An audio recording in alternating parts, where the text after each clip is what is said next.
Halo teman-teman, kembali lagi pada video pembelajaran saya pada mata kuliah Pendidikan Pancasila. Nah, di video kali ini kita akan membahas tentang dinamika dan tantangan pendidikan Pancasila. Dengan materi yang pertama yaitu pengertian Pancasila, yang kedua dinamika Pancasila sebagai dasar negara, yang ketiga tantangan Pancasila sebagai dasar negara, yang keempat upaya-upaya untuk mengatasi tantangan Pancasila sebagai dasar negara. Yang kita bahas pertama yaitu pengertian Pancasila.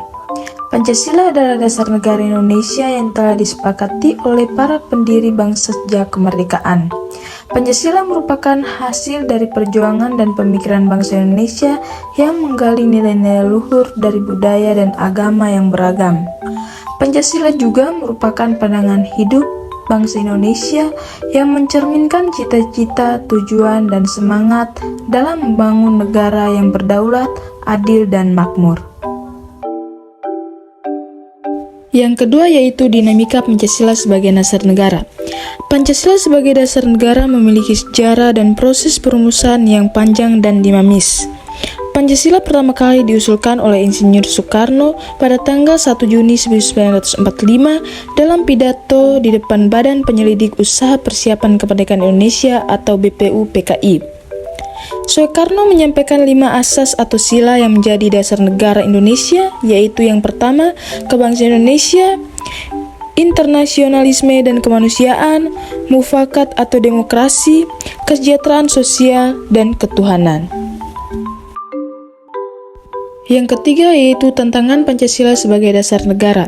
Pancasila sebagai dasar negara tidaklah bebas dari berbagai tantangan dan hambatan yang datang baik dari dalam maupun dari luar negeri. Pancasila harus mampu menghadapi dan mengatasi tantangan-tantangan tersebut agar tetap eksis dan efektif sebagai dasar negara Indonesia. Berikut adalah beberapa tantangan yang dihadapi oleh Pancasila sebagai dasar negara. Yang pertama yaitu globalisasi. Globalisasi adalah proses integrasi ekonomi, politik, sosial, budaya, dan teknologi antara negara-negara di dunia. Globalisasi membawa dampak positif maupun negatif bagi Indonesia.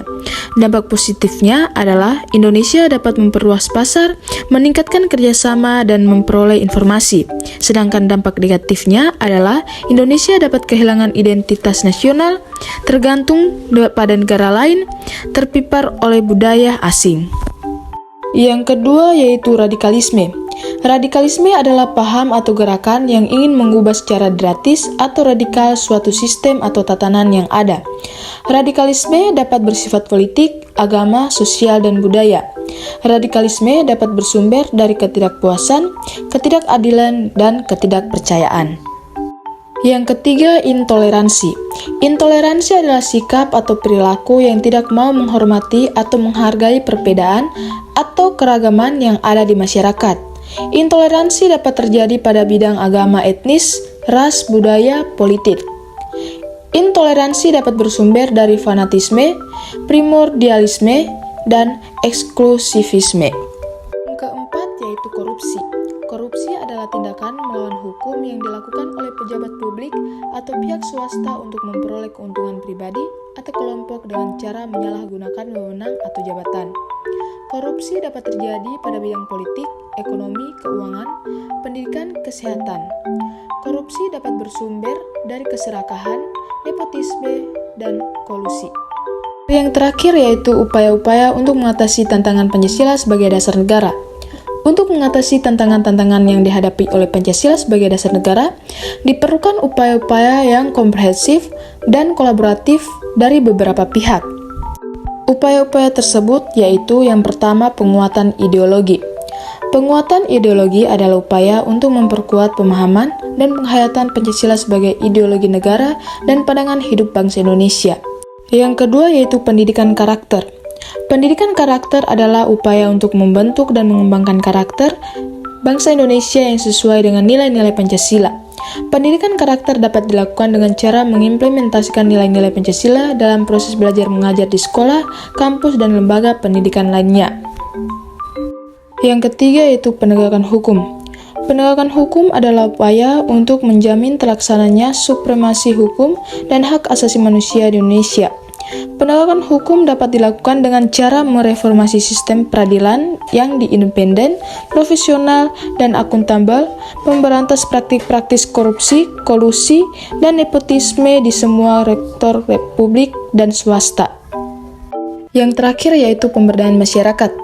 Pemberdayaan masyarakat adalah upaya untuk meningkatkan kesejahteraan dan kualitas hidup masyarakat Indonesia. Pemberdayaan masyarakat dapat dilakukan dengan cara meningkatkan akses dan pelayanan publik yang berkualitas di bidang kesehatan, pendidikan, meningkatkan partisipasi dan peran aktif masyarakat dalam proses pembangunan nasional, pengembangan ekonomi kerakyatan yang berkeadilan sosial, mengembangkan potensi lokal dan kearifan lokal. Oke teman-teman, hanya ini materi yang dapat saya bagikan. Semoga bermanfaat. Sampai jumpa di video selanjutnya.